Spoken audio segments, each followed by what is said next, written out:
Everyone, আসসালামু আলাইকুম। আশা করি সবাই ভালো আছেন। তো ঘুম থেকে উঠে আসলে একটু বারান্দায় আসলাম। আজকে আমি একটু সিক ছিলাম। কালকে রাতের থেকে এই শরীরটা খুবই খারাপ আমার। তো বারান্দা থেকে আসার পর মুখটা ভালো মতো ধুলাম, ফ্রেশ ট্রেশ হয়ে ওইখানে রুটি বানানো হলো কিচেন রুমে। তো আর ভাজিও করা হয়েছে।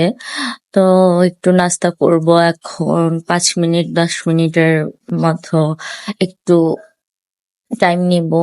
ফেসটা দেখেই আমার বোঝা যাচ্ছে যে আমি একটু সিক।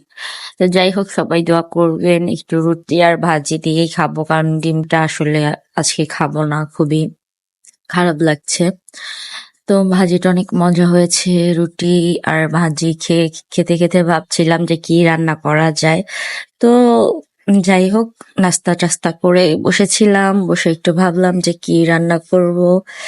তো এই তো আমার আজকের সকালের ব্লগ। আজকে স্কুলও ছিল না, একটু ঘুমালাম অনেকক্ষণ।